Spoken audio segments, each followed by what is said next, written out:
Então, vou começar.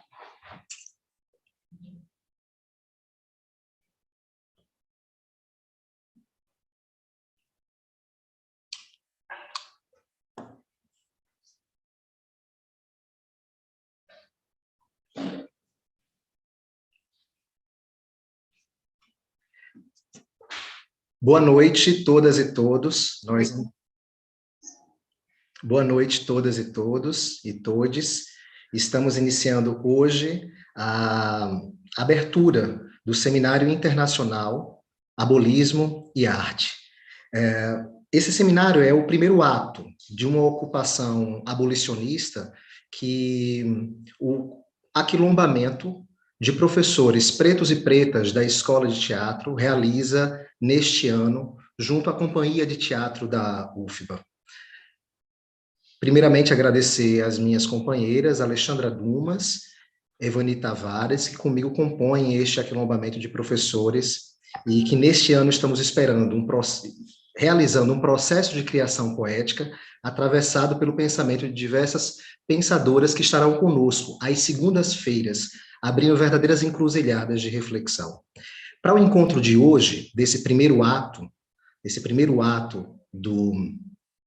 da nossa ocupação no Seminário Abolicionismo e Arte, temos uma mesa intitulada Artes Negras e o Feminismo Abolicionista, com as convidadas Angela Davis, Gina, Dent, mediadas pela professora Denise Carrascosa, quem eu tenho a honra de convidar e dizer muito obrigado por estar conosco, mediando esta mesa e também abrindo os nossos trabalhos. Seja muito bem-vinda, minha irmã, e está com você a bola.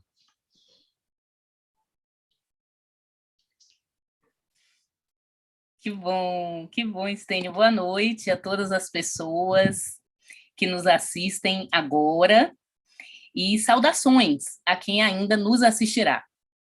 Eu gostaria, em primeiro lugar, de agradecer o convite feito por colegas docentes negros da Escola de Teatro da Universidade Federal da Bahia, nominalmente o professor Estênio Soares, que aqui está, faz a abertura desse encontro, a professora Alexandra Dumas, a professora Evani Tavares, né, e que nos convidam para colaborar no atual processo de criação artística, de experimentação da Companhia de Teatro da Universidade Federal da Bahia, neste ano de 2022. E que tem como título geral Vozes do Sangue Negro, Ocupação Abolicionista. Elogio a sua coragem, o seu empenho em continuar a ocupar este espaço institucional que, em 40 anos de existência, constitui apenas a terceira experiência de processo artístico afrocentrado e negro referenciado. A história desta resistência negra é marcada pela realização de 2 espetáculos anteriores na Universidade Federal da Bahia. Guzmão, O Anjo Negro e Sua Legião, em 2017, com dramaturgia e direção de Tom Conceição, e Pele Negra, Máscaras Brancas, em 2019, que teve dramaturgia de Áudio, Anunciação e encenação de Ani Sagé, a primeira diretora negra da Companhia de Teatro da Universidade Federal da Bahia. Meus respeitos a todas as irmãs e irmãos negros, negres, que desempenharam um belíssimo trabalho coletivo em ambas as montagens, no contrafluxo do violento racismo institucional da universidade pública em que eu sou professora negra, e como tal não me vejo representada sequer em 10% do seu corpo docente. Gostaria agora de expressar o meu sentimento de profunda honra e alegria em ter a meu lado, nesta mesa de abertura, as professoras Angela Davis e Gina Dent. A professora Davis é filósofa, professora emérita do Departamento de Estudos Feministas da Universidade da Califórnia, é um ícone mundial da luta por direitos civis e autora de inúmeros e influentes livros marcados pelo pensamento feminista abolicionista. A professora Dent é professora associada de estudos feministas na Universidade da Califórnia, em Santa Cruz. Ela também é uma intelectual negra, com larga produção sobre cultura negra, feminismo, cultura popular e arte visual, e uma aguerrida ativista do feminismo abolicionista, que também nos honra e nos influencia. O pensamento das professoras Davis e Dent são referências para nós, intelectuais negras, e em especial para mim, que venho liderando há 12 anos a organização feminista abolicionista Corpos Indóceis e Mentes Livres, que trabalha dentro do conjunto penal feminino da Bahia, penitenciária feminina do Estado, com o processo de remissão de pena por leitura e oficinas de criação artística de mulheres encarceradas, em sua maioria absoluta negras. Nossa missão se realiza em 5 eixos principais. Nesse sentido, desmistificação da função ressocializadora do sistema prisional para quem está preso e para quem não está. 2, controle social externo da administração penitenciária. 3, remissão de pena de mulheres sentenciadas através de oficinas semanais de leitura e escritas literárias, para as quais construímos a Biblioteca Mentes Livres no Conjunto Penal Feminino da Bahia, em 2013.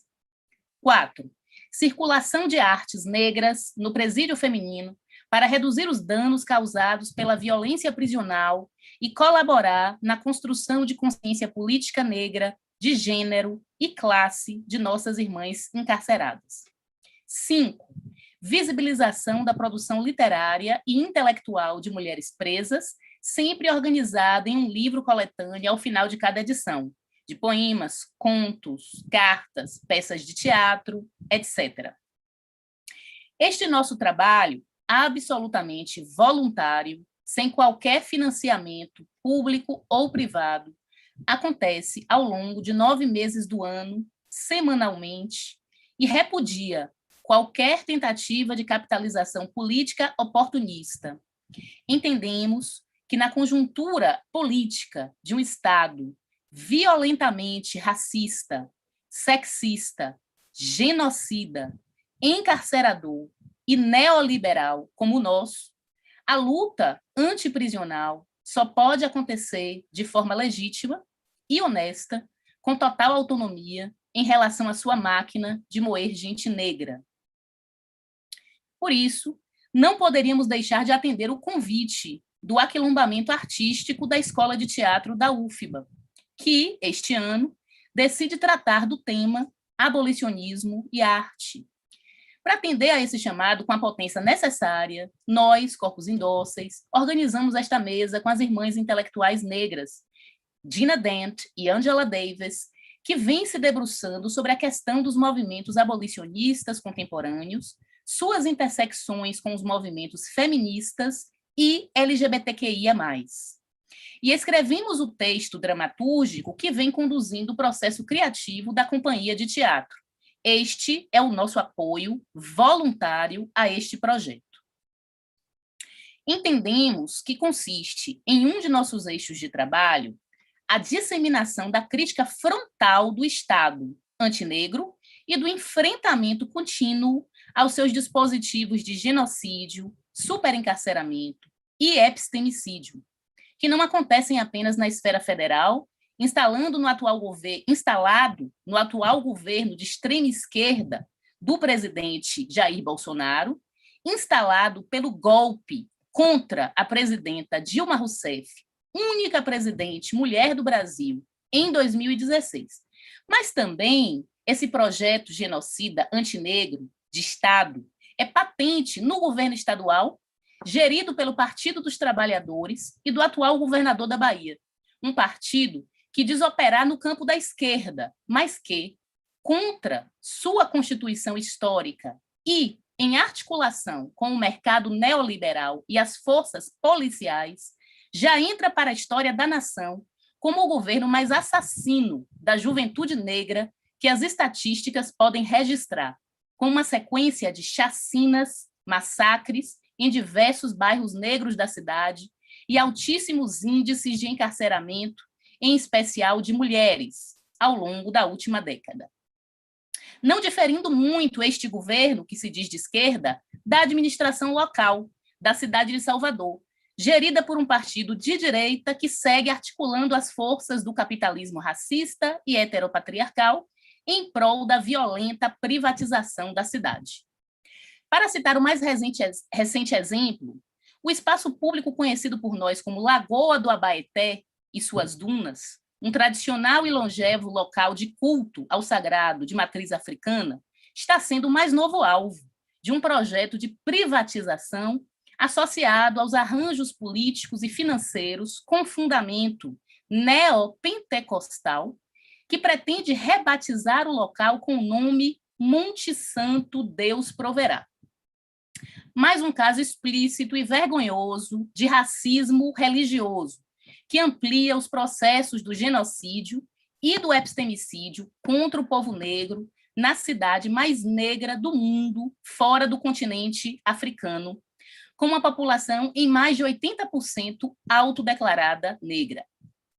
É por isso que escolhemos o dia de hoje, 21 de março de 2022, Dia Internacional da Luta pela Eliminação da Discriminação Racial, em que devemos lidar com a memória traumática do massacre de Sharpeville, que ocorreu em 1960 na África do Sul, mas que se reatualiza em todo o mundo, cotidianamente, enquanto vidas negras e não brancas continuam a ser ceifadas e têm sua circulação limitada e confinada a espaços carcerários e torturantes. Vejamos as pessoas imigrantes africanas, refugiadas, inclusive na mais recente guerra da Ucrânia, e a seletividade racial dos riscos de vida que correm nas mais diversas fronteiras nacionais. Neste mês de março, internacionalmente feminista, nós, mulheres negras, não podemos deixar de sublinhar o atroz assassinato político de Marielle Franco, em 2018, 14 de março, que abortou a juventude da sua vida e uma carreira política brilhante, no momento em que diversos movimentos feministas brasileiros vêm lutando por inclusão de mulheres negras no parlamento e nos cargos de administração em todas as esferas. Contra o feminicídio de Estado, que constitui uma das forças de governabilidade deste país, desta nação. Não podemos deixar de sublinhar, também neste mês de março, as datas de nascimento de Carolina Maria de Jesus, 14 de março de 1914, que foi uma multiartista negra, criadora de uma obra monumental, sofisticada, complexa, sem precedentes na história da literatura brasileira. E também a data de nascimento de Abdias do Nascimento, 14 de março de 1914, criador do TEM, Teatro Experimental do Negro, fundado em 1944, e também foi um criador fundamental de um sistema de compreensão para o genocídio do povo negro brasileiro e do movimento político quilombista como força, principalmente artístico-cultural, teatral, de enfrentamento. Por fim, o bicentenário de nascimento de Maria Firmina dos Reis, que nasceu em 11 de março de 1822, a quem os corpos indóceis dedicam um prêmio literário abolicionista destinado a mulheres encarceradas neste ano de 2022. O nome de Maria Firmina dos Reis não pode passar despercebido. Maria Firmina dos Reis é a primeira romancista brasileira, é uma mulher negra, abolicionista, que inaugura a literatura abolicionista deste país.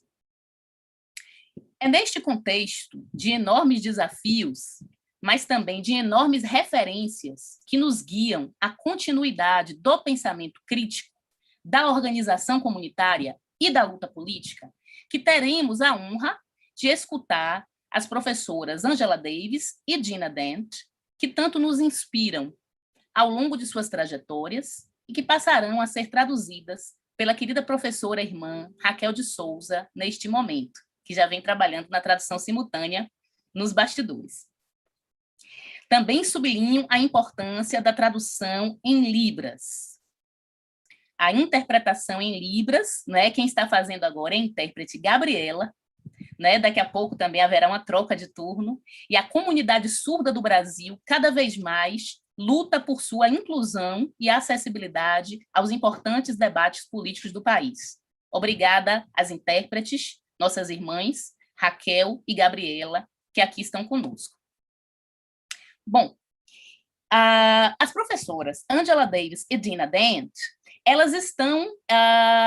nós vamos conversar com elas em face, inclusive, do lançamento do seu mais recente livro, em coautoria, com as intelectuais Erica Miners e Beth Ritchie. O título do livro é Abolition, Feminism Now. Abolição e Feminismo Agora. Então, nós trouxemos algumas questões e alguns temas de interesse comparativo de um transnacionalismo feminista negro, abolicionista, com o qual nós começamos esse diálogo. Agradecendo, mais uma vez, a generosa entrega deste tempo, né, para esse debate, para esse seminário internacional proposto por professores negros da Escola de Teatro, Abolicionismo e Arte.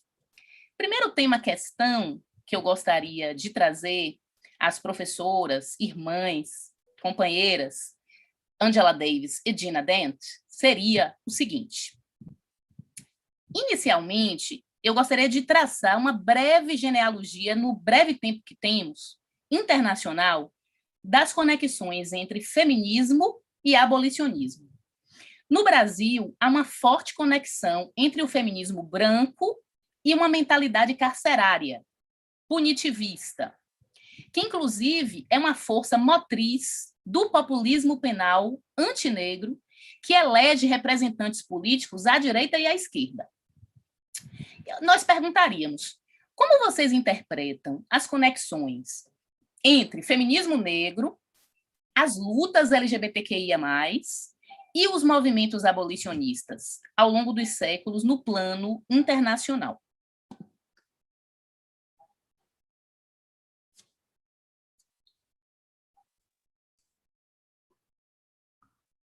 Well, first of all, let me, on behalf of myself and Gina Dent, let me say to the organizers of this international seminar on abolition and art at the Federal University of Bahia Theater School that we are so grateful.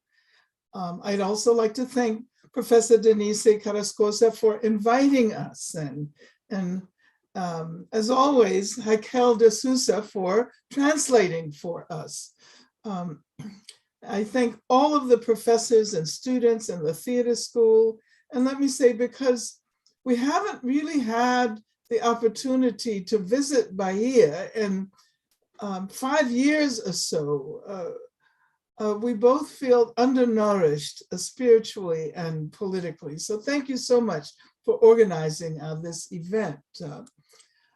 And I'll begin also by acknowledging the fact that it takes place on the International Day of Struggle for the Elimination of Racial Discrimination. And that on March 13th, many of us were engaged in the process of memorializing Marielle Franco and reflecting on the important lessons we've learned from her struggle to bring issues that abolitionists are concerned with together with Black feminism.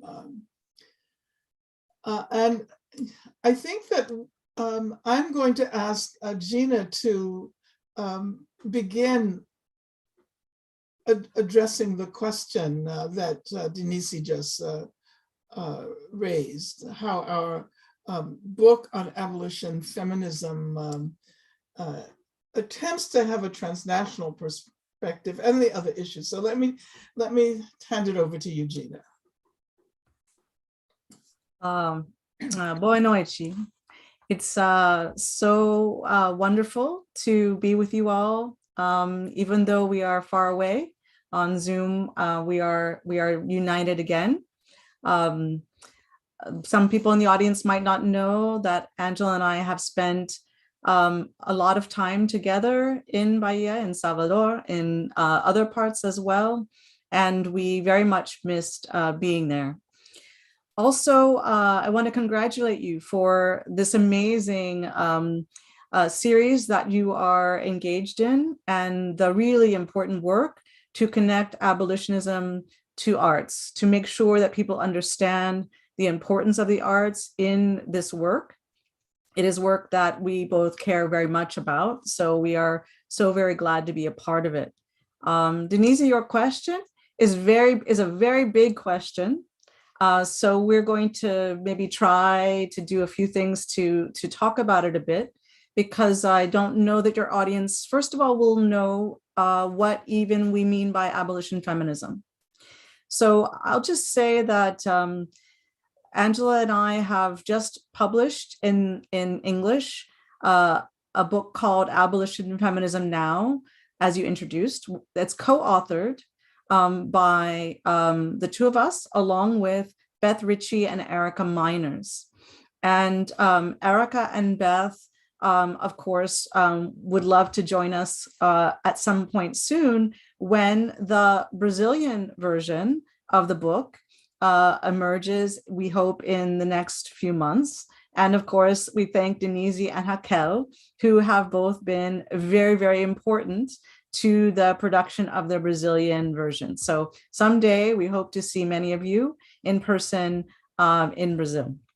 For now, I'll just try to say a little about the idea, which is that the term abolition, which many of us think about in terms of the anti-slavery history, the history that will go back centuries, even to the establishment of the colonies that we both live in today, we all live in today.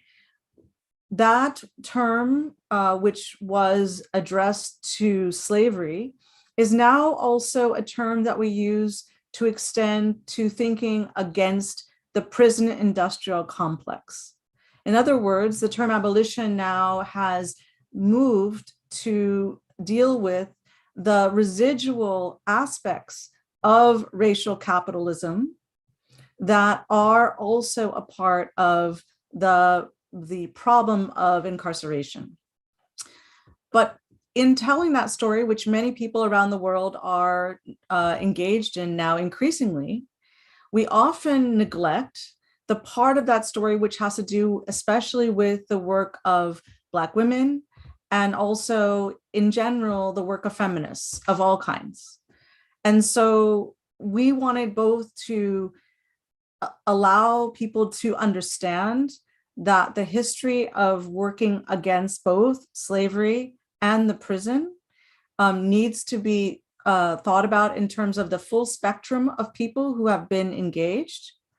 But also we wanted people to understand that without a feminist perspective on contemporary prison abolition, that abolition itself will never be successful. What we really are focusing on there is the idea that the very kinds of feminism that have sometimes been used to address, for example, workplace discrimination or other forms of oppression are actually those forms of feminism which can also ask the state for increased punishments, especially for issues such as domestic violence, rape, and other offenses that we consider gender violence. And so one of the themes of the book is to address how we should treat both state violences, like incarceration, and interpersonal violences, like domestic violence and rape and other harms, in a way that treats both of them together. That we should not be using feminism as a way to bolster and increase the prison industrial complex. But instead, we should use our feminism to be deeply liberatory and fight all forms of racial capitalism and gender violence together. And that we believe that really there is no fully effective strategy for abolition that isn't feminist, and no feminist strategy that is truly effective that doesn't think through abolition. So that's the very premise of the book. Now, you've asked us to go back a few centuries and to talk about the role of Black women, and I think we should do that. I do want to say a couple of things, because I think I'll let Angela start to answer some of this. I know from your introduction, you were talking about your own situation in Brazil, and I heard you mention Abdias do Nascimento, who I was fortunate enough to meet when I was a college student. I had a beautiful, wonderful professor named Anani de Genio, who unfortunately passed away during the pandemic, not from COVID, but from other causes. But he was always introducing students in the United States to the important activists, scholars, and artists from Brazil, and brought many of those people to visit us in Rhode Island, where I went to school, where he taught at Brown University. And it is through Anani that many of us became first involved in the struggles in Brazil, and also with the beauty and with the history of Maranhão, and with the work that has been done to address racism, to address violence, and to live for a better life. So I want to acknowledge him here because it's an opportunity to think about my roots in first thinking about some of these questions. One of the things that we always want to talk about is that it's necessary in telling the story of abolition feminism to move beyond US boundaries. And this is just one way, in working in collaboration with you, that we can do this. In the book, we try to strike a tone which is global. That does not mean that we cover the specifics of every part of the world. We do not. We do not attempt to do so. We do try to name the struggles that we are familiar with from our own experience in different parts of the world, especially in Brazil and Australia and South Africa, where we have deep connections and comrades that we've worked with over many, many years. And so it's with that spirit of helping those who will be reading our book in the United States to understand that abolition can never be an approach that only considers the United States, because racial capitalism is global, because slavery brought us together for better or for worse.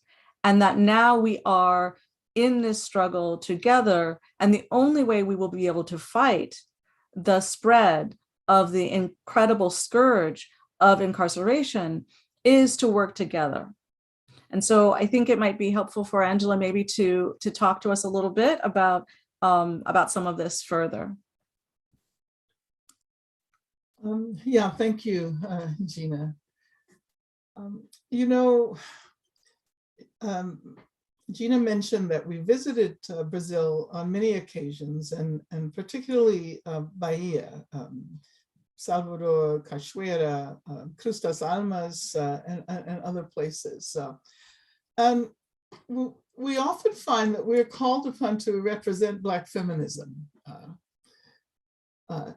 And so for many years, we've made the point that as people from the US, we should not represent the Black feminism that has such deep roots in Brazil. As a matter of fact, it's up to us to understand how we in the United States can learn from the work of Lelia Gonzalez, for example, who was one of the first to talk about what we now call intersectionality, and her focus on indigenous people in Brazil. These are lessons that will help us in the US enrich our own struggle. Of course, I think about Conceição Evaristo, the amazing writer from whom we've learned so much, and Marielle Franco, who has taught us how to center the militarism of the police in Black feminist struggles. And of course, I spend the rest of the time allotted for this question, naming phenomenal Black feminist figures in Brazil. But I do want to point out that Erica Malanguino, by being the first Black trans woman to be elected to the state legislature in Sao Paulo, serves as a beacon for so many of us all over the world, especially here in the US. So we were very specifically inspired in writing this book by the history of Black feminism in Brazil. And our experiences there have taught us that Black feminism will only be valuable if it is an internationalist, anti-imperialist, decolonial Black feminism. And that is the perspective we have attempted to include in this book, Abolition of Feminism Now. So maybe I was thinking, Gina, you could talk a little bit about how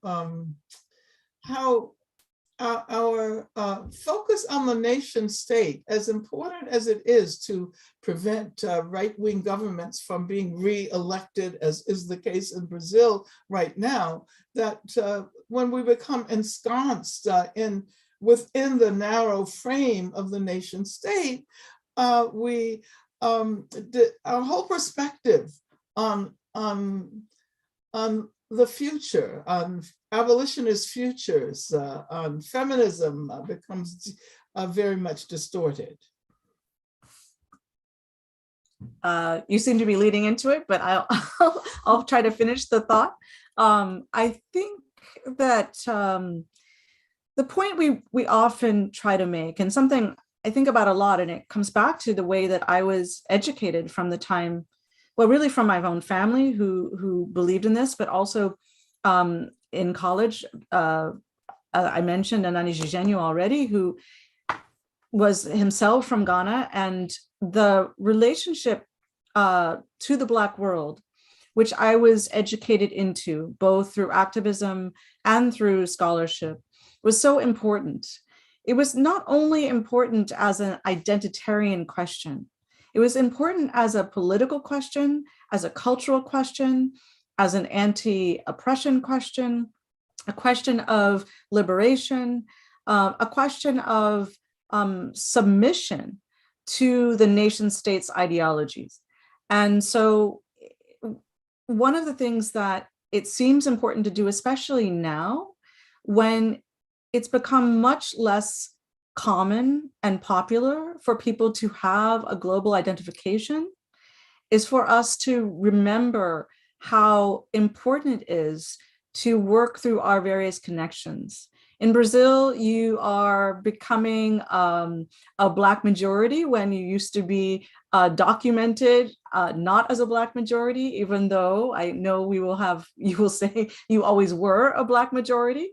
And we could spend time talking about why those classifications were they were, and why people disidentified from their Blackness. But we know that today, the Black movement in Brazil is very, very strong. In the United States, Black people are still a small minority of our population, roughly 13% of our population. And yet in the prison system, we are heavily overrepresented. As people, I think, know all over the world, if you hear the term mass incarceration, you're largely hearing that term because people are talking about the incredible overrepresentation, especially of Black people, but also of brown, meaning in our context, Latinx communities, and also Indigenous communities. Indigenous communities in the United States are the most overrepresented in terms of incarceration. So these populations, which are heavily minoritized in our local national circumstances, have much more to gain by joining with the rest of the world to think about how we can continue to fight against the ongoing coloniality of relations, the ongoing racial capitalism, the ongoing constructs of gender and sexuality that continue to organize people's lives and control us. And in many ways, what we are attempting to do in our book, and what I think Angela and I always try to participate in, are environments that are in the lineage of a more Pan-Africanist perspective, which has to do with also a socialist perspective, which is about sharing our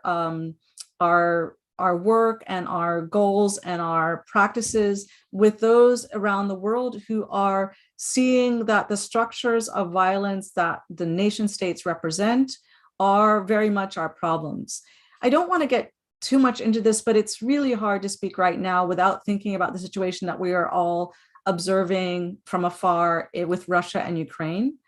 And without saying too much about it, it is another difficult moment where we have to figure out how we align ourselves. You know, what does it mean to take a position to defend national sovereignty? Obviously, the incredible violence that's being visited on the nation of Ukraine right now is very, very problematic. At the same time, there are activists struggling there and in Eastern Europe to show us how Black and Brown people at that border also are being discriminated against.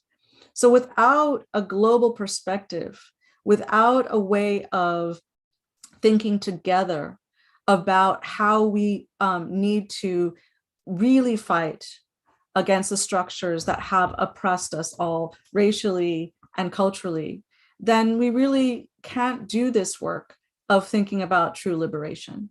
And so for us, this work can never be entirely a US focus. As Angela's already pointed out, we as US citizens are often brought into other parts of the world to explain what Black feminism is and to represent Black feminism as if we come from the source of Black feminism. This is not at all how we think of it, but it is also really important to figure out how to create these exchanges, to reverse the vectors of transmission of knowledge, to work at translations, to work at becoming fluent in multiple languages so that we can begin to share more deeply again these connections which have been eroded over many years. It's difficult to work against these national tendencies that are inviting all of us to become a part of our own nation states in ways where we defend those ideologies above all else. But it is always important for us to be stressing the need to think about the kinds of connections that are always being broken and are always being threatened, and instead to work to join the struggle together. I'm sure you have more to say on that one. I think we should move on to the second question because time is passing pretty rapidly. So Denise, why don't you... Esse debate, ele tem... Muito obrigada pelas brilhantes questões que vocês colocam e por sempre pontuarem o que o Brasil e o seu feminismo negro têm ensinado ao mundo ao longo dos últimos séculos.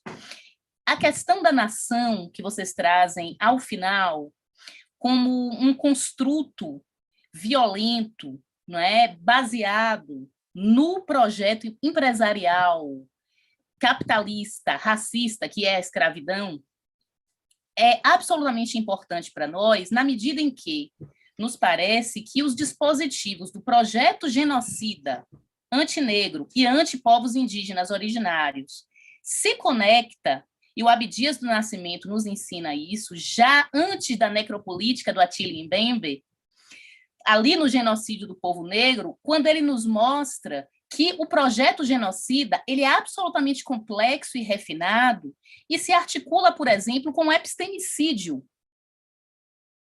Então, me parece que há 3 eixos de governabilidade da nação antinegra, e isto, obviamente, que vai se transformando nos diversos projetos nacionais, que tem a ver com o genocídio, o superencarceramento e o epistemicídio.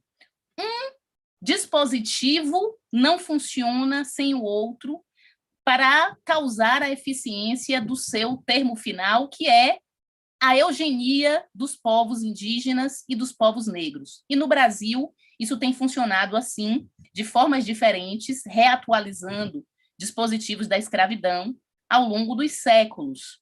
Eu tenho dito, normalmente, em uma série de aulas e palestras, e debatido, que o conceito de racismo estrutural, que está tão em voga no Brasil contemporaneamente, talvez seja insuficiente para explicar essas conexões sistêmicas e mutantes entre genocídio, epistemicídio e superencarceramento.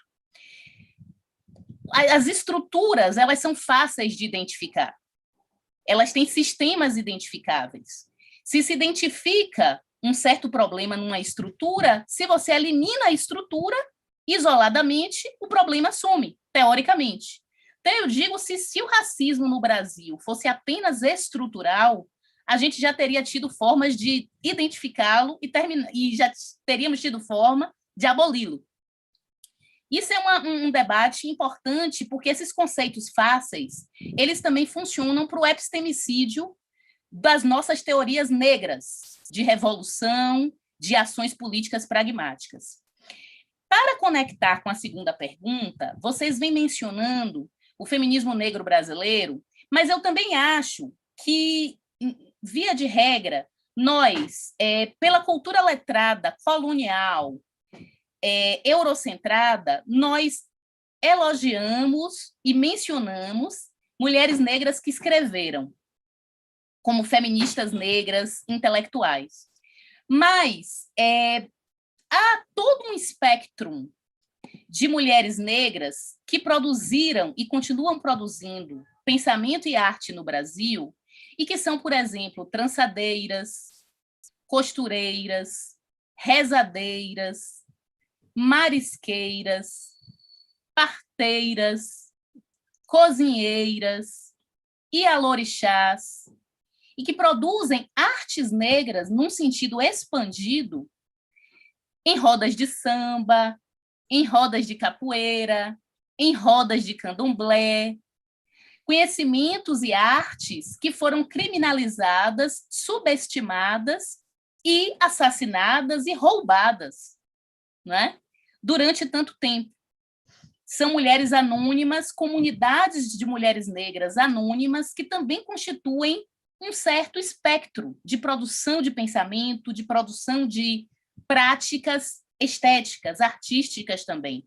Normalmente, nós costumamos identificar como arte as artes coloniais europeias, teatro, música, dança, cinema, literatura, etc., etc. Mas essa arte do trançar o cabelo africano, por exemplo, que também é uma arte de guerra estratégica, a gente não identifica como arte, etc., etc.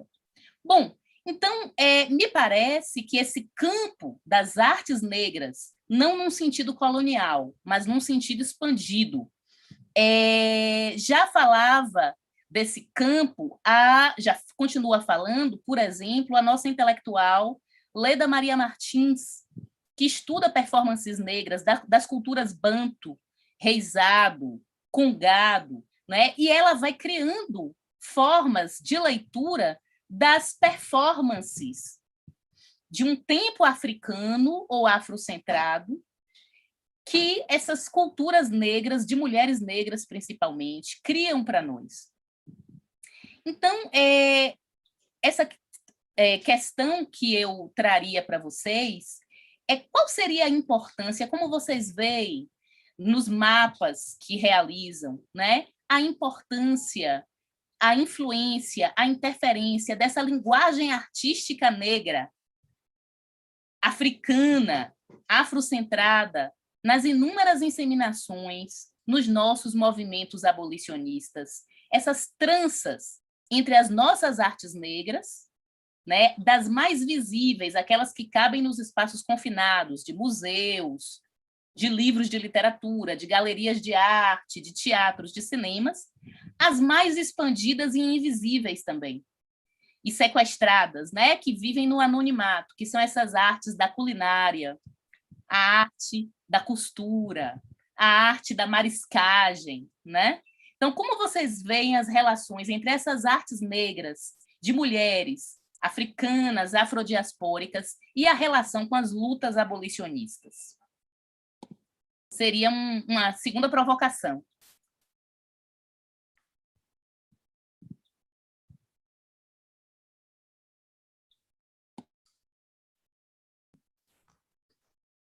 Oh, thank you so much, Denise. And you're absolutely right. We cannot talk about liberatory practices. We can't talk about abolitionist imaginations without talking about art. And I think that in general, when we see the global focus on the Black liberation movement, unfortunately, oftentimes that focus is on the United States and people who identify as African American, which is a strange kind of identity because American is so much larger than the United States. I always point out that yes, we are African Americans, but America includes North America, Central America, South America, the Caribbean. It's an expansive identity.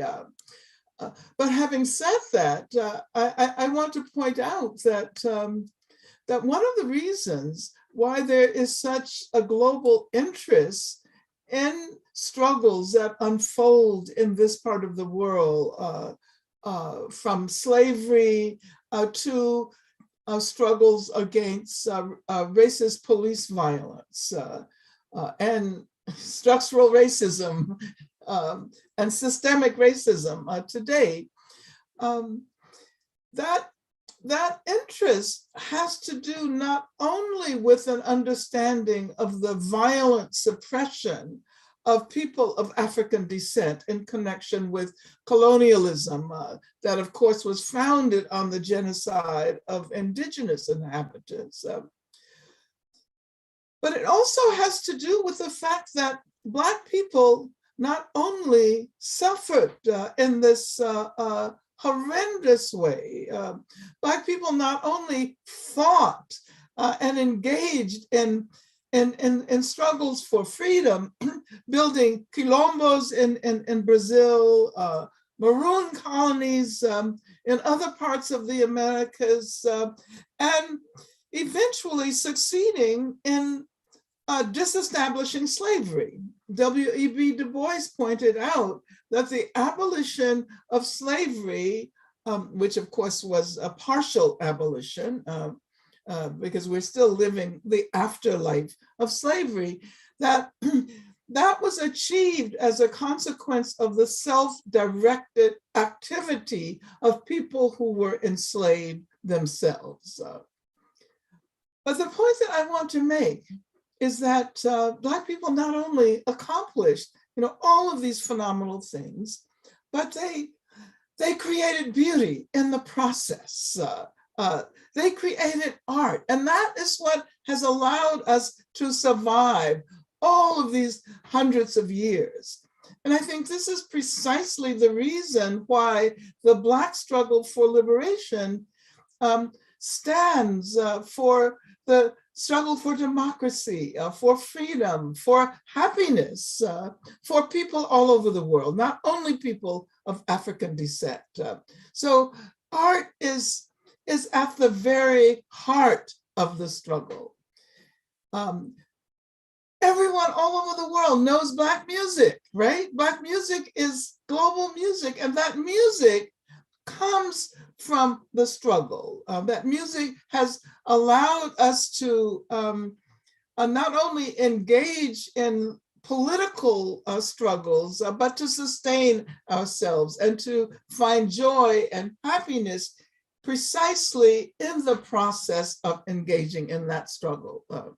So I think that it is misleading to talk about art and music produced by Black people in this region of the world without also talking about the struggle. There's, in that sense, there's no such thing as art for art's sake.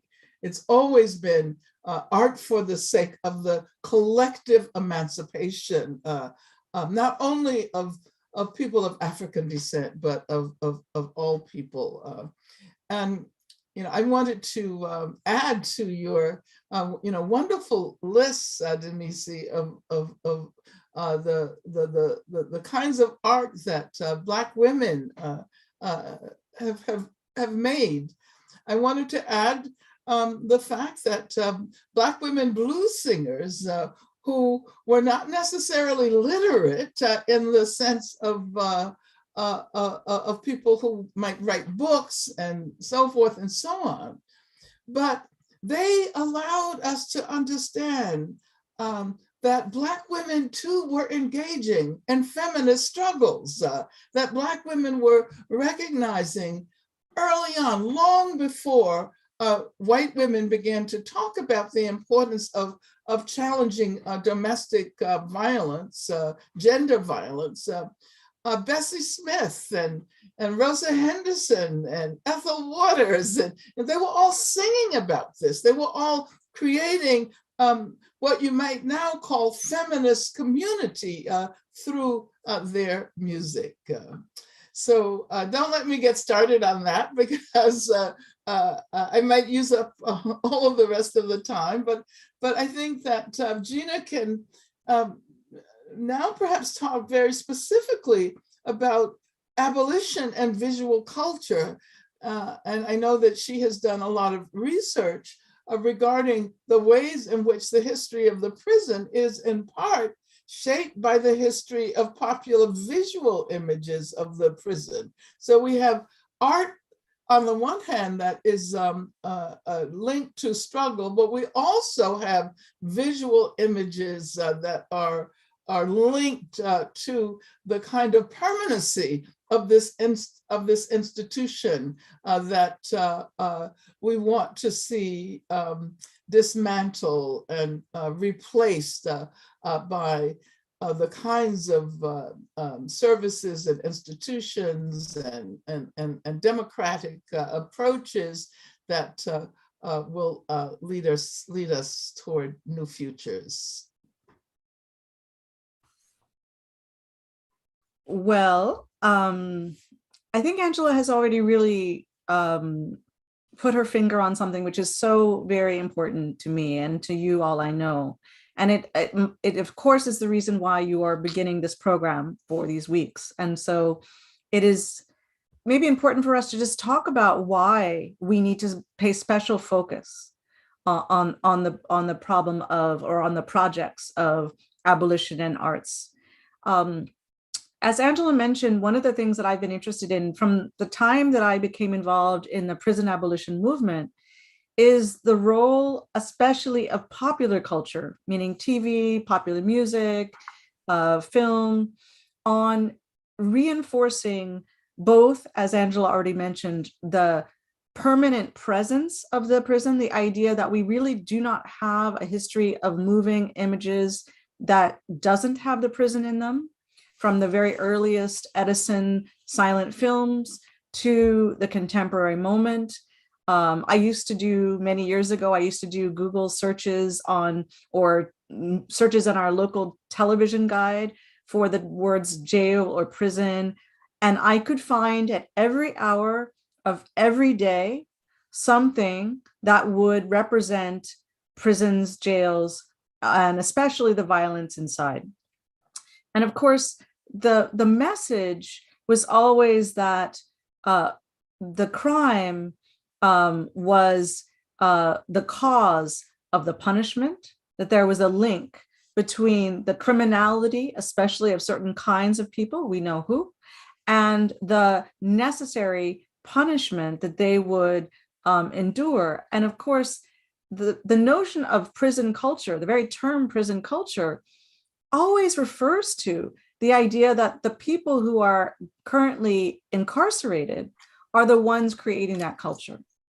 So it's been very important to me to start to try and work with people who are interested in helping us to think more broadly about the representation of prison culture as something that people who are incarcerated create, instead of what the state and the guards and the prison system creates. In other words, the violence of incarceration is always perceived as a violence between individuals who are actually inside. It's only very recently that popular culture has started to represent the violations that are done to people who are incarcerated as anything except aberrations in a system that is otherwise perfectible.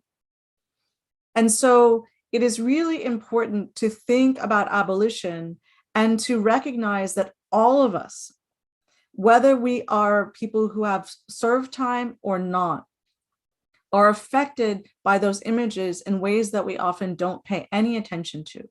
We don't think about the consequences of consuming very passively all of these images all the time.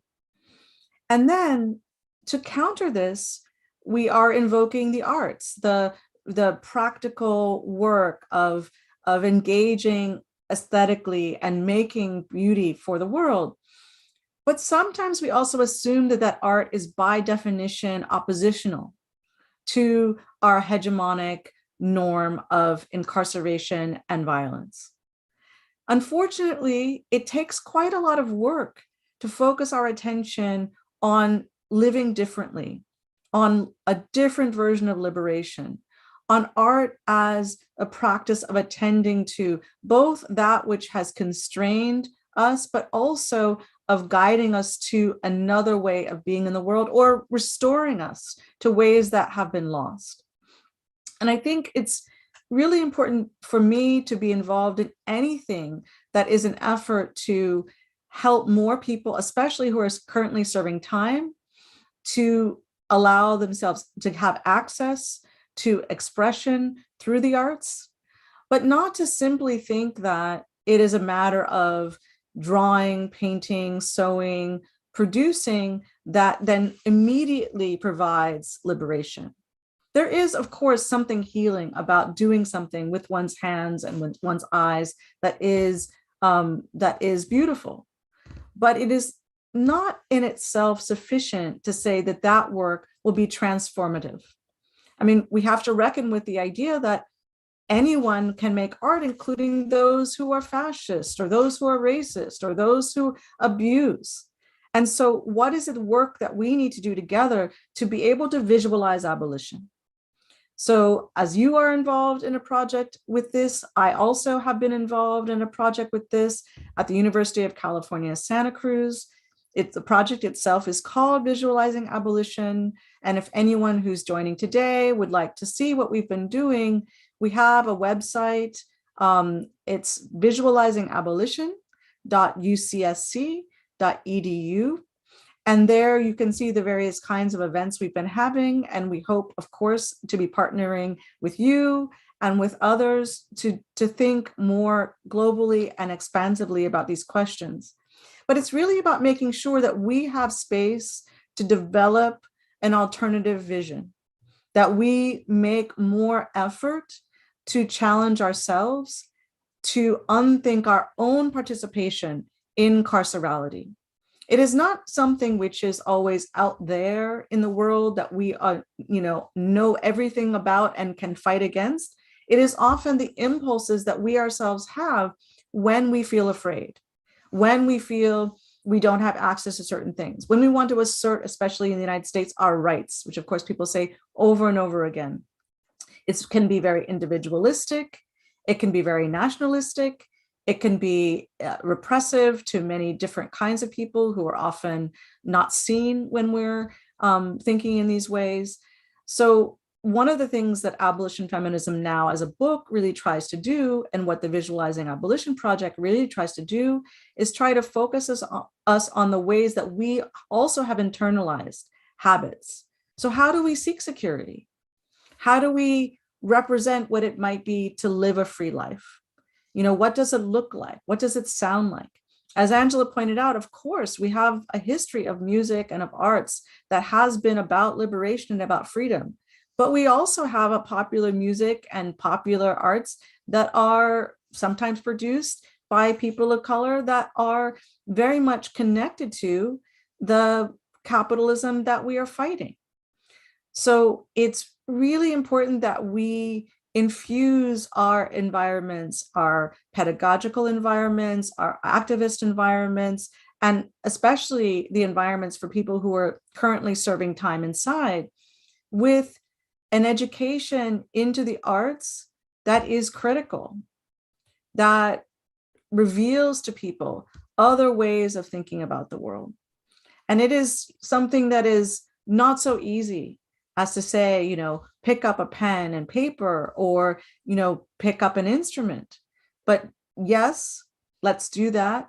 And let's make sure that we continue to challenge ourselves in all the various ways, because we need to make sure that all people are capable of expressing themselves in these ways. And we hope to make an aesthetic world, a world of material to look at, to hear, to watch, that is going to allow us to address the severe problems in this world. We don't think of arts as just an illustration of what's happening in the world. We think of the arts as one of the really important paths to transform the world. And that's why from the very beginning of everything I know that Angela's been involved with, and certainly things that I've been involved with, and I know for you, Denise, as well, that the arts have to be integral. And also we need to make sure that we challenge those who think of arts as just decorative, as just something we do for fun or for beauty, but that isn't about fully transforming our minds. I think we know and we share the values that suggest that the arts are actually for teaching us the problem, for example, with things like data. So much of being in the prison abolition movement is a lot of recitation of facts and figures. We often talk about the percentages of people inside, the numbers of people inside, an endless set number of studies and details that are supposed to tell us about the shape of the world. And yet that data arrives to us in a way that we receive it as if that is the truth. And yet the data is often getting us to stay within the very parameters and the very paradigms that we need to actually move beyond. So it's in those ways that I think that it's so important to do work like the work you're doing in theater, the work with people doing in the arts, that's truly focused on social transformation.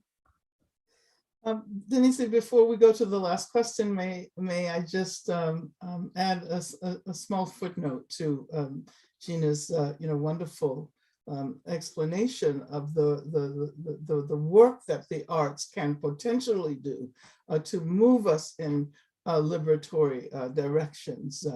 As she was pointing out, there's oftentimes the assumption that the arts only illustrate their entertainment. They're there to give us a sense of relief from all of the difficult struggles that we are engaged in as we push in the direction of freedom.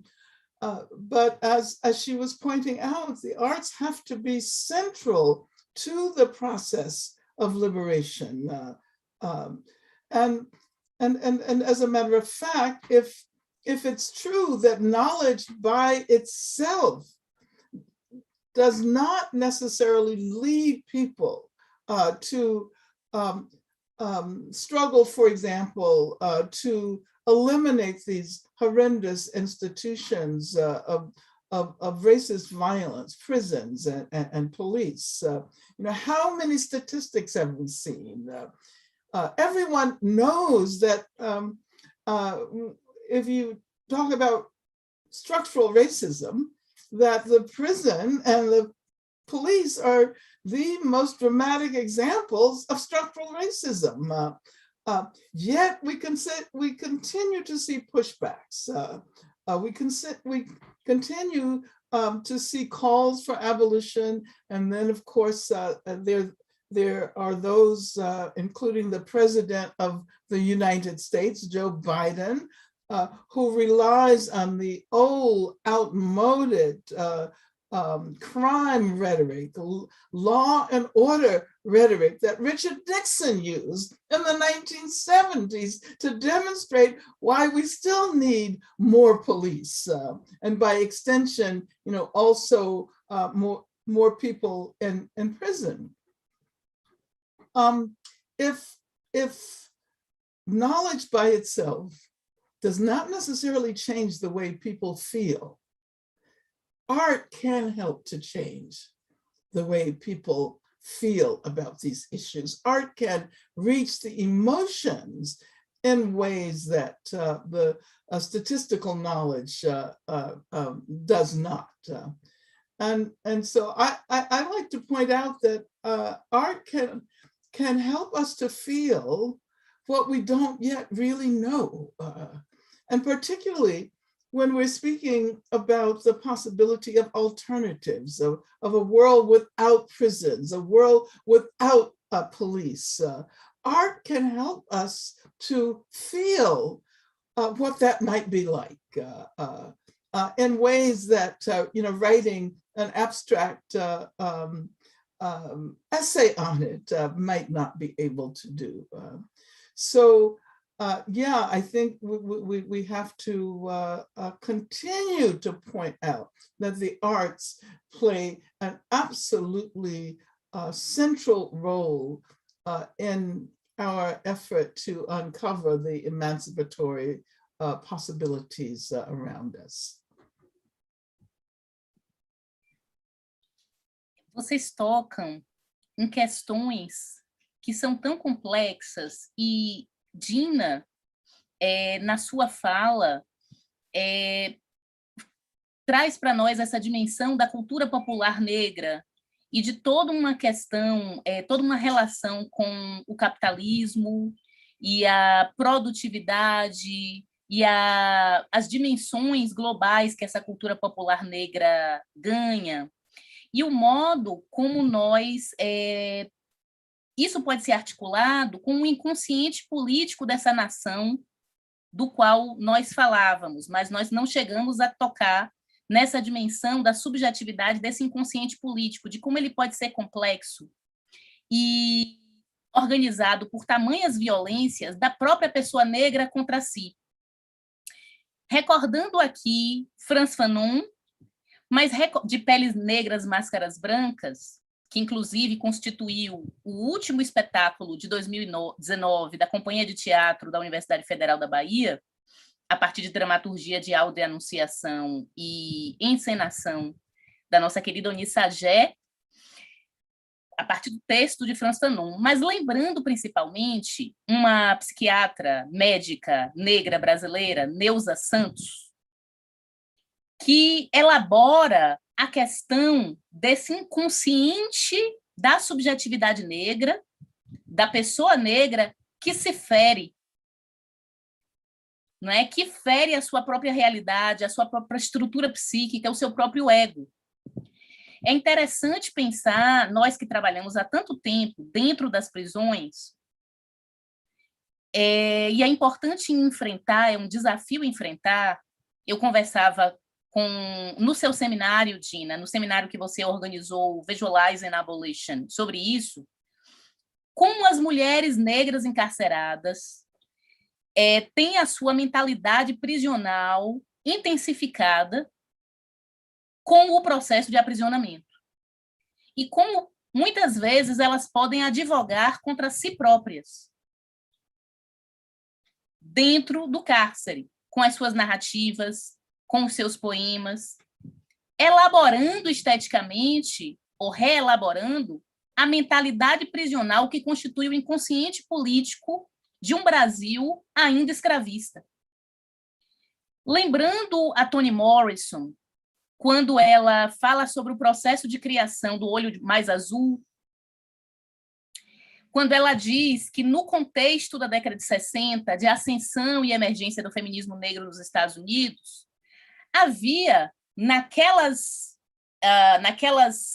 legendas e palavras de ordem, Black's Beautiful, né, o negro é bonito, algo muito importante do ponto de vista de uma ocupação macropolítica, mas que restava intocável a complexidade interior das subjetividades de mulheres negras. E que criar Pecola Breedlove como personagem do Olho Mais Azul significaria investigar um lugar muito doloroso, uma trajetória muito invisível de uma menina preta e linda e que queria ter o olho mais azul do mundo.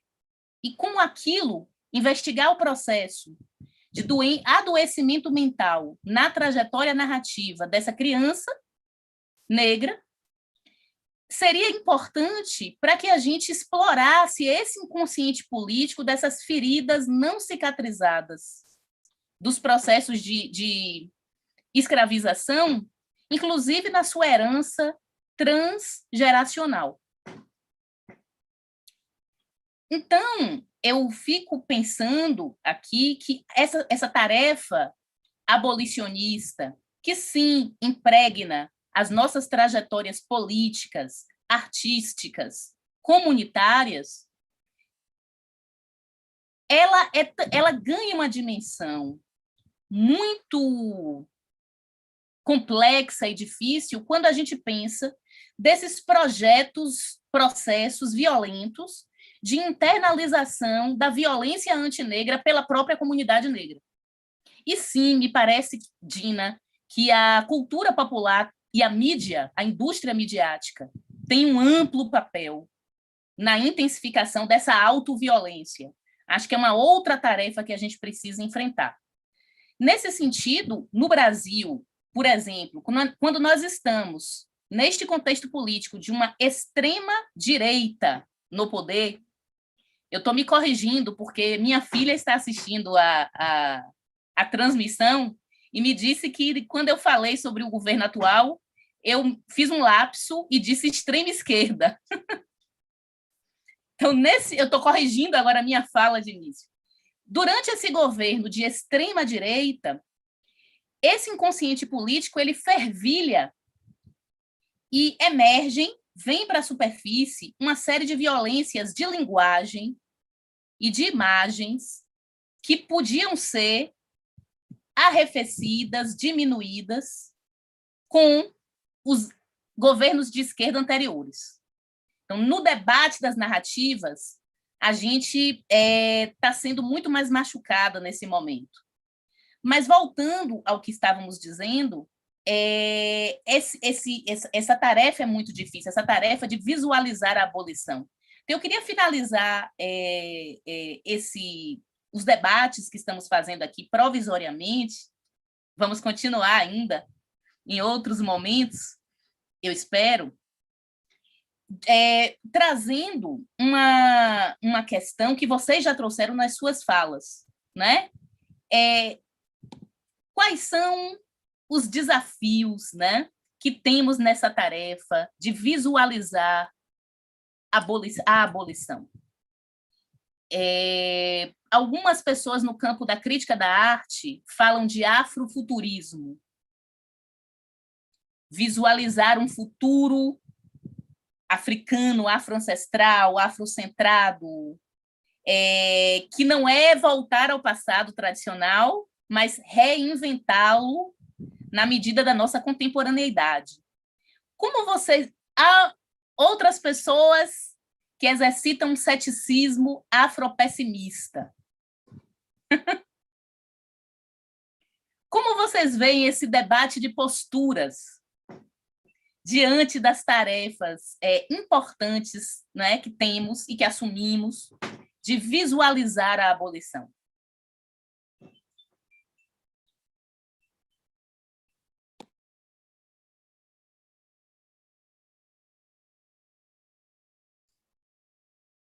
Okay, Gina, do you want to begin? Oh, Please start.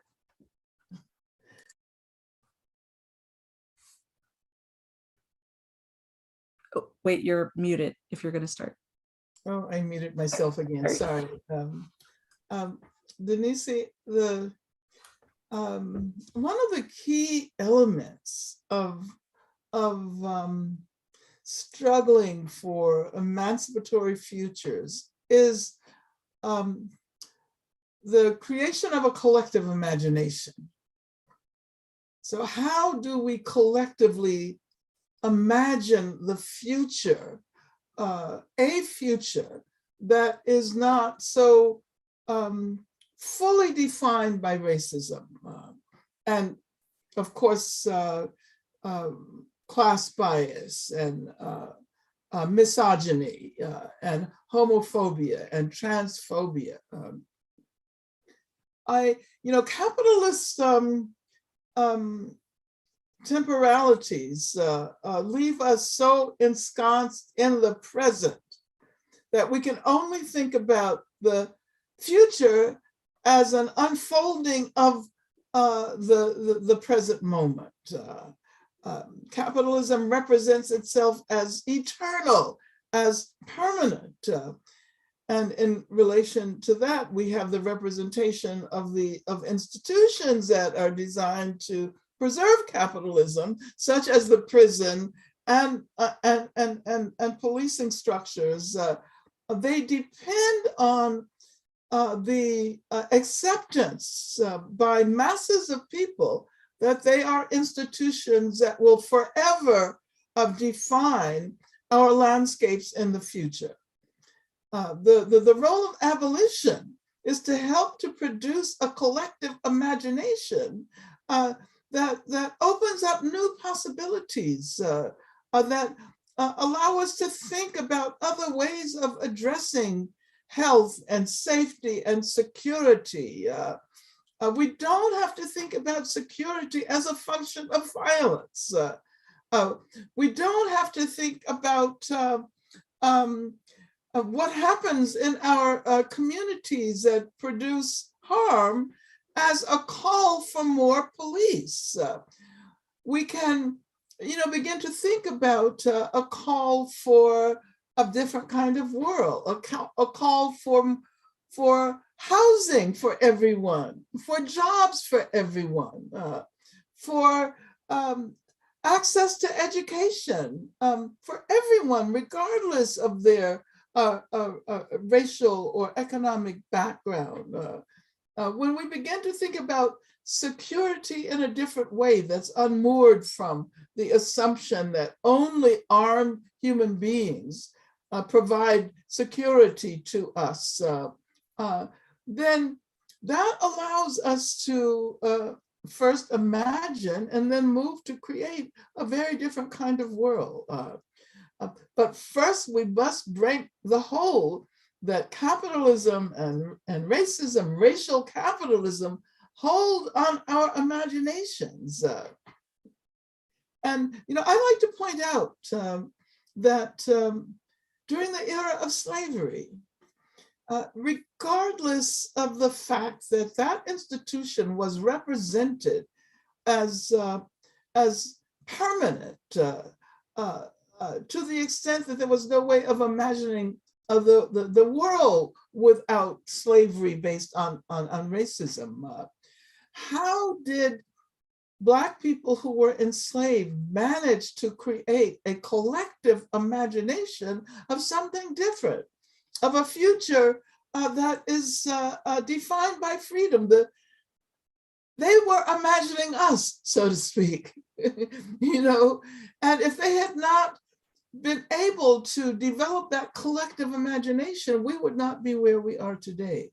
So I think it calls upon us to think more capaciously and to think further into the future, not to think about what is happening next year or 5 years from now, but what might the world be like 50 years from now, 100 years from now, and do our art and engage in our struggle within that framework. I also like to think that if we imagine in that way, that is a guarantee that we ourselves, even though as individuals we may no longer be on this earth, but that we will be spiritually present in that future that we imagine, just as our ancestors whose practices managed to free us are with us today as we imagine and plan for different futures.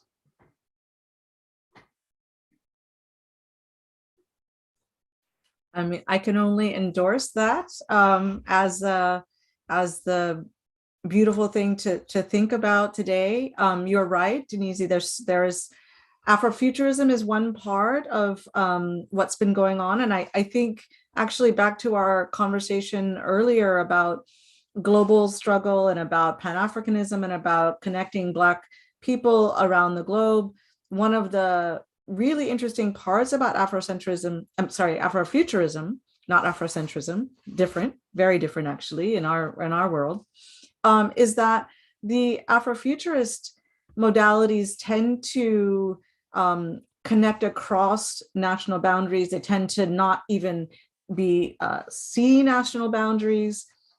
They don't see time in the same way. So we have a whole different way of thinking about how we are living in multiple times and multiple temporalities. And in that way, I think it's incredibly important for us to allow, especially the children, to be able to imagine themselves in these more powerful ways. It's always a struggle because some part of the Afrofuturist production has been more about a kind of escaping the conversations that sometimes we're having. So sometimes Afrofuturism gets posed against people who are working and attending to carcerality.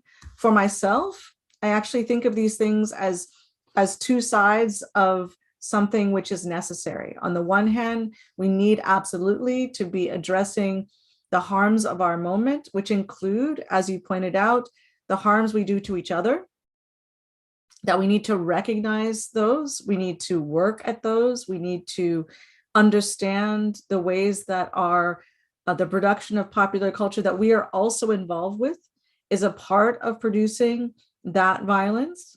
At the same time, being in another time and space, in another way of relating to each other and documenting that through work which gestures toward the past, that pays attention to, for example, authors that never really got the kind of attention that they should have, like Octavia Butler, who is experiencing an incredible resurgence now in our world.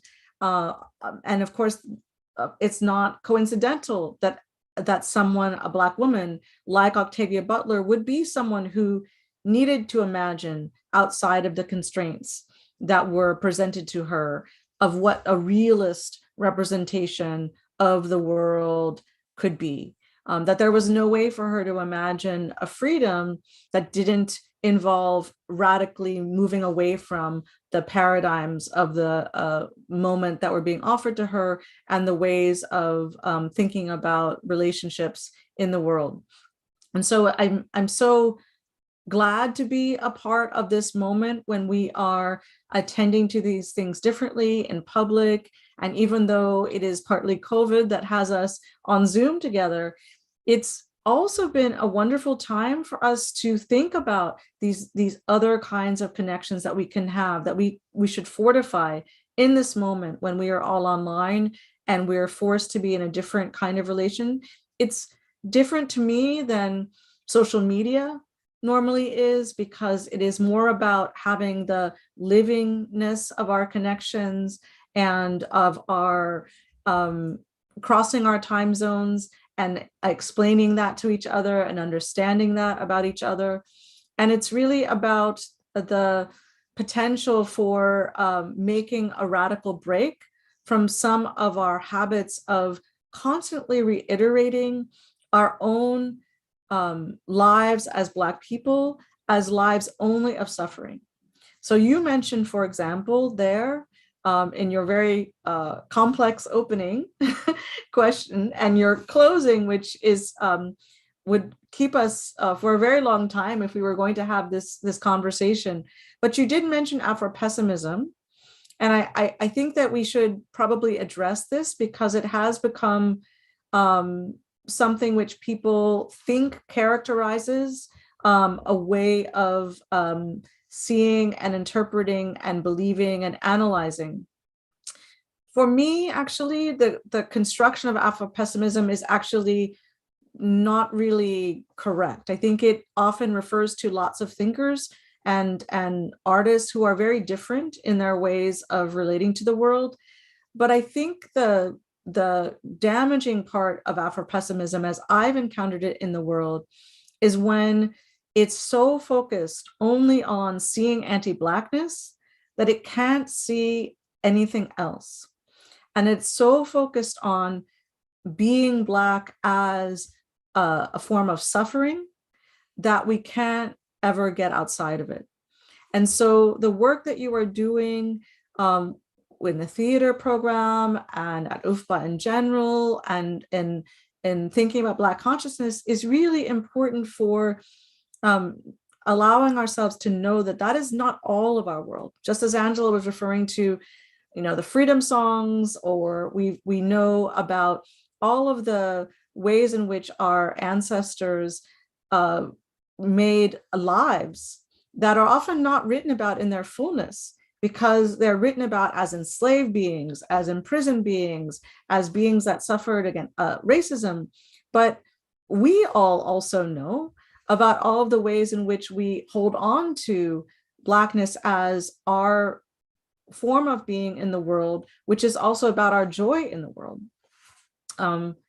Many years ago now, I wrote about a distinction between the concept of Black pleasure and Black joy in an edited collection called Black Popular Culture that included many important Black intellectuals, mostly from the United States, but not entirely. And Angela was in that book as well. And what I was really trying to say then is something that I want to say again here. It's not a perfect distinction between pleasure and joy, but what I was trying to say is that joy is something that isn't extractive. Joy is not at the expense of others. Joy is something that doesn't actually require material goods, that shouldn't require the ideological attachment to being either from a certain nation or at the top of the hierarchy of some kind or another. But pleasures can be derived from a lot of things which also have a kind of malicious quality to them that actually can be often at the expense of others. And so while we use those terms, pleasure and joy, sometimes interchangeably, I really wanted to try and emphasize the degree to which we should be thinking about Black joy as something that isn't harmful to others. And in that sense, I think it is really about moving against the framework of Afropessimism. It's about saying that we have always had this, but that it is actually very precarious, and it is necessary for us to be in an environment where the arts are fully integrated into our lives and are available and accessible to all of us, especially in our youth, and that those are ways that we can learn to access the forms of living that are joyful, that are not derived from the suffering of others.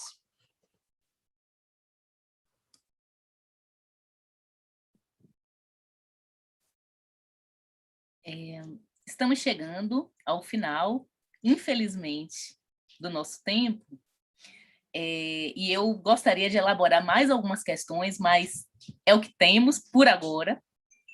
E eu gostaria também de visibilizar algumas questões que foram aparecendo aqui, porque para quem está nos assistindo, Gina, no YouTube, existe também uma plataforma aberta, pública, no YouTube, para todas as pessoas, que está tendo interpretação em Libras e legendagem. Então, estamos aqui na sala Zoom com 200 de pessoas, E lá fora temos também algumas centenas de pessoas assistindo ao vivo. Este debate fica gravado no canal da Escola de Teatro da Universidade Federal da Bahia.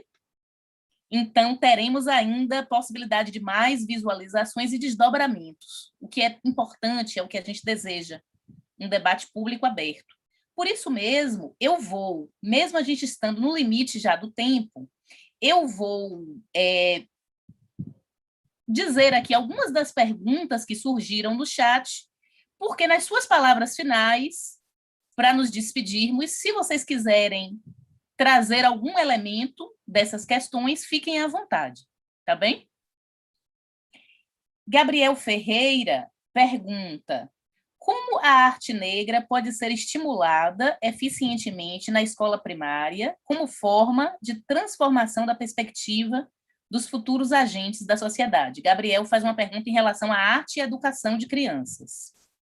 Victor Lima pergunta como o ambiente universitário pode se aproximar de forma não colonizadora com a arte negra, que muitas vezes se encontra à margem da sociedade e só aos poucos está entrando na instituição. Então, Victor nos propõe essa questão, né, da universidade, seu racismo institucional e de como barra as artes negras, do rap, por exemplo, da grafitagem, não é? Das danças negras.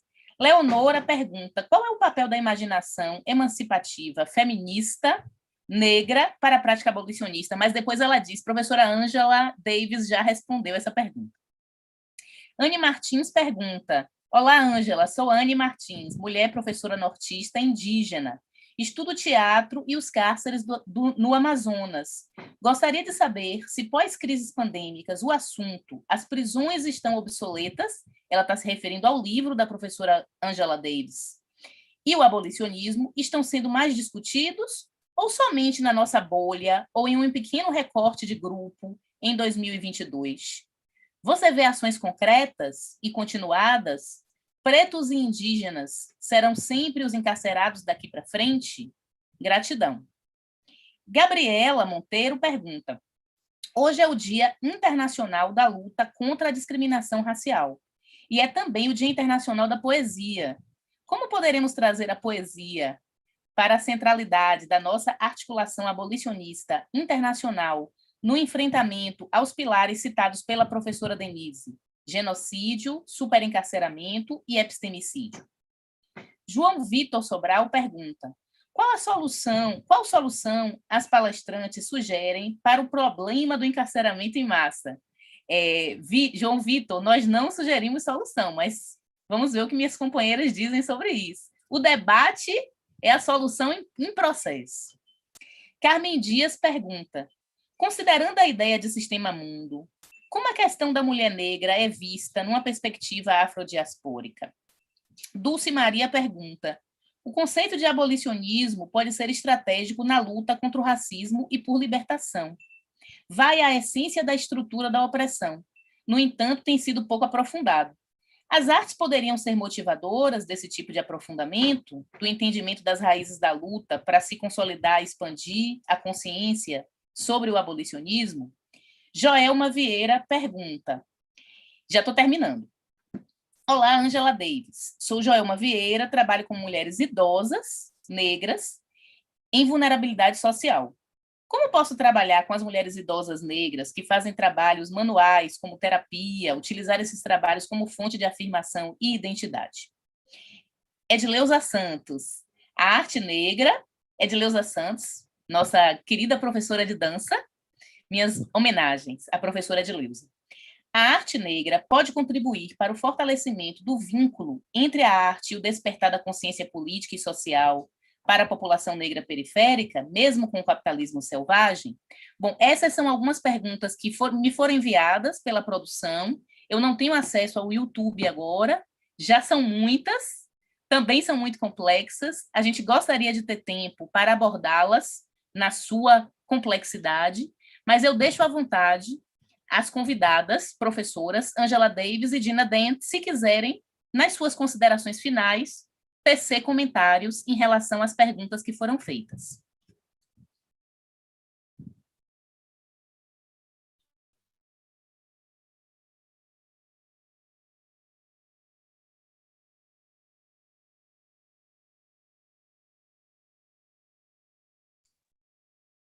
Do you want to begin, Gina? Well, I think that most of them are posed to you, but I just want to make sure, were you able to hear them? I heard them mostly in Portuguese, not in English. Did you hear them in English?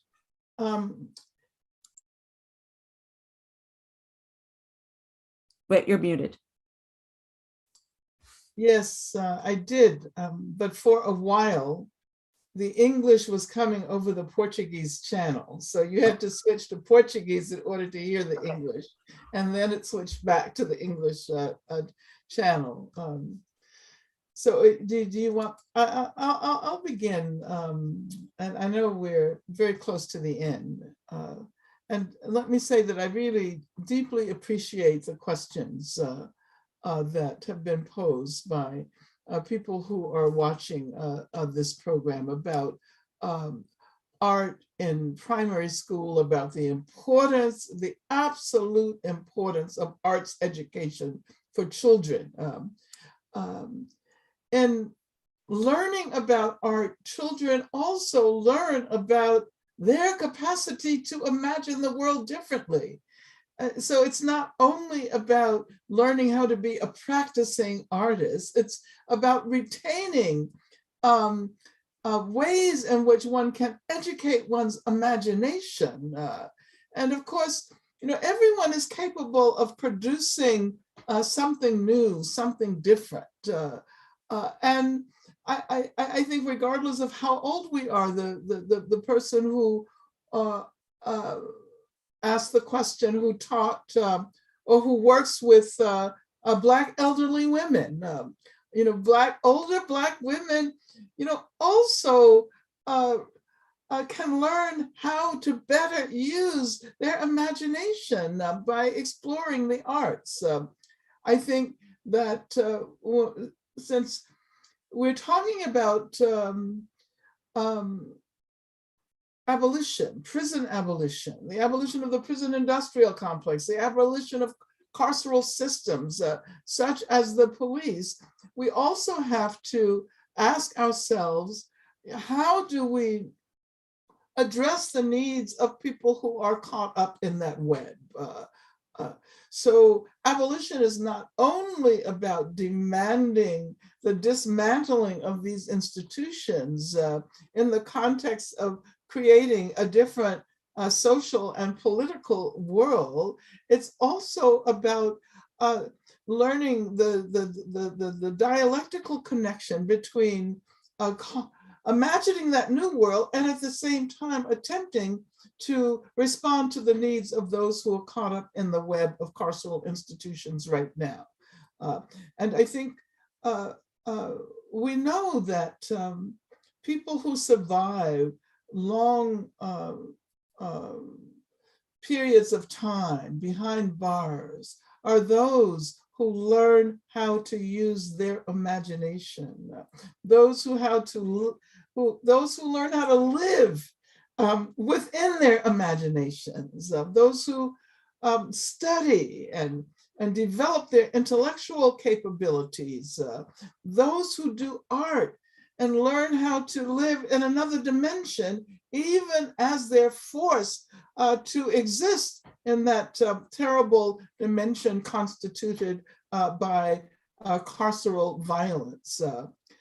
And so I think that it means that in relation to the question about about whether Indigenous and Black people are going to continue to be the most incarcerated, we have to fight against that. We have to, you know, challenge the racist underpinnings of the entire carceral system. It's not only in Brazil and the US where there's a disproportionate number of Black people and Indigenous people behind bars. It's in many other parts of the world as well. As a matter of fact, the prison industrial complex thrives on racism. It thrives on class bias. And there was the question about how to deal with the genocide and the femicide and ways, the systematic ways of destroying people of color and particularly women of color and trans people, LGBTQ communities. I think we have to, in thinking about the arts, we have to encourage ways of art practices, modes of art practices that address these issues, so that not only are the artists' visions more capacious, but the people who are suffering are able to acquire new ways of imagining the world. Yeah, I mean, all of those questions were questions that would require us to spend another 2 hours fully addressing them. But I would simply like to thank all of those who have been a part of this call. I'd like to thank you, Denise, for helping, for being the moderator, and the sponsors at the theater school at the Federal University of Bahia for organizing this event, and Raquel for doing her marvelous translation, as she does all the time. And I'll say that I look forward to our next meeting, whether it is virtual. I would prefer that it be in person, but as Gina pointed out, we look forward to an event organized around the book when it is published in Portuguese in Brazil. Thank you so much, everyone. I will just also briefly echo Angela's points and her gratitude. I share my gratitude. I'm always happy to be with you, and I think that I think Angela's answers to the questions I will leave, except to add one thing, which I think is important for us for inspiration, which is that while we are living in this world of so much harm to the planet, to the climate, to each other, we are also living in the time of abolition, in the time of the Quilombo, in the time of Maranhão, in the time of justice. And it is hopefully through the arts that we will be able to feel that work, but hopefully that feeling will extend into other parts of our lives, so that the idea of what it is to be Black or Indigenous or any other person defined as being on the underside of society is not defined in that way, and that we can actually share in this experience of coming to know each other through the ways that we find freedoms in our creative practices, in our appreciation of those practices, and in our ability to invent anew. I want to thank you so much. It's been lovely to see your faces. And I hope to see more of you when we return to Brazil and when you come to see us. Bom, eu só tenho a agradecer imensamente a alegria que vocês nos dão, da sua generosa presença e do seu tempo, vindo e trocando essas ideias. Eu gostaria de dizer que nós lançamos o prêmio Maria Firmina dos Reis, o Prêmio Literário Abolicionista, este ano, em homenagem ao bicentenário de nascimento da primeira escritora abolicionista negra romancista brasileira. Muito pouco estudada, o primeiro romance que ela escreve em 1856, só vai ser descoberto no século XX, praticamente 70 anos depois, e esse prêmio é destinado a mulheres encarceradas. E essas mulheres que escrevem de dentro do cárcere por sua liberdade, que leem, que fazem poesia, que fazem teatro, para remissão de pena por menos 4 dias de encarceramento, por cada livro que elas leem e resenham, elas têm projetos abolicionistas. Então, eu não posso ser afropessimista, as pessoas que estão aqui não podem ser afropessimistas, porque nós testemunhamos diariamente as pessoas que lutam por menos 1 dia, 2 dias, 3 dias, 4 dias dentro de um sistema prisional.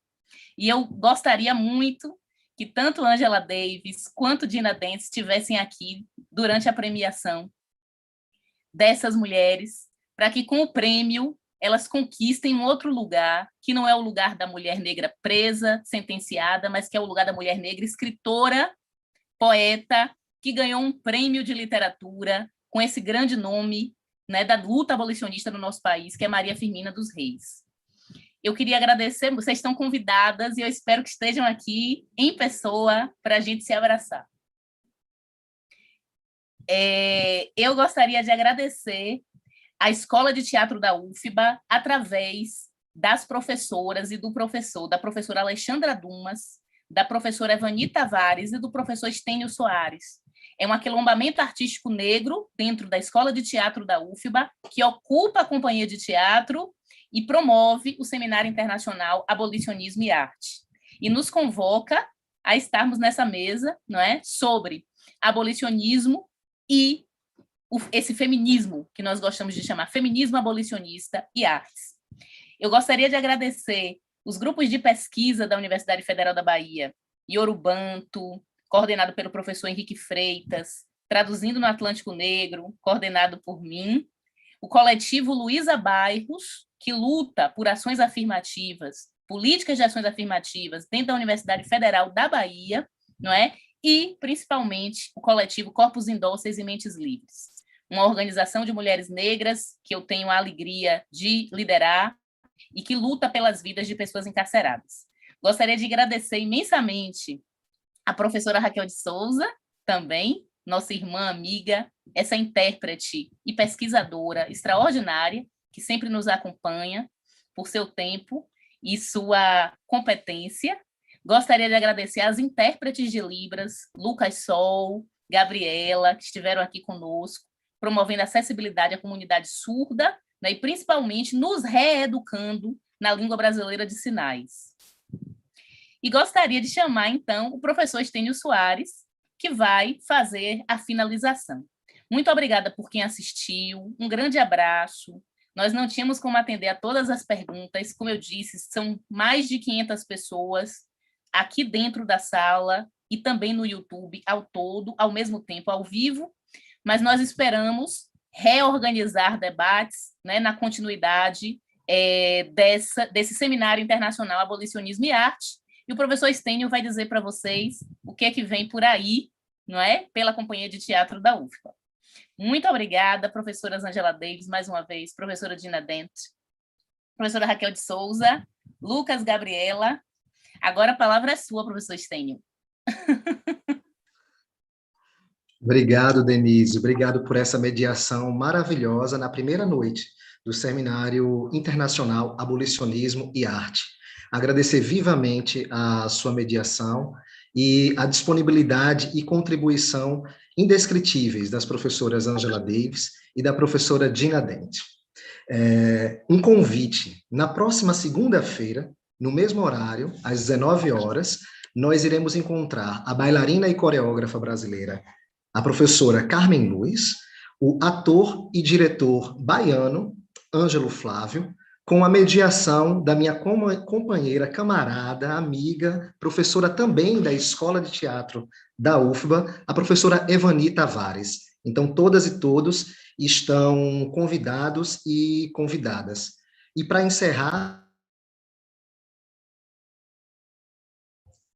encerrar, especialmente em homenagem às nossas convidadas, eu leria alguns versos de uma poeta que eu particularmente gosto muito, conterrânea, chamada Áudio. Raquel tem uma tradução, já tem o original para você aí no seu WhatsApp ou no bate-papo, tá? Respeitem qualquer dor que venha dos seus sonhos, mas não procurem deuses novos no mar, nem em qualquer parte de um arco-íris. Cada vez que amarem, amem tão fundo, como se fosse para sempre. Só que nada é eterno. Falem com suas crias orgulhosamente, onde quer que as encontrem. Digam a elas, vocês não descendem de escravizados. E sua mãe é filha de uma princesa da escuridão. Obrigado, professoras, e até a próxima segunda-feira.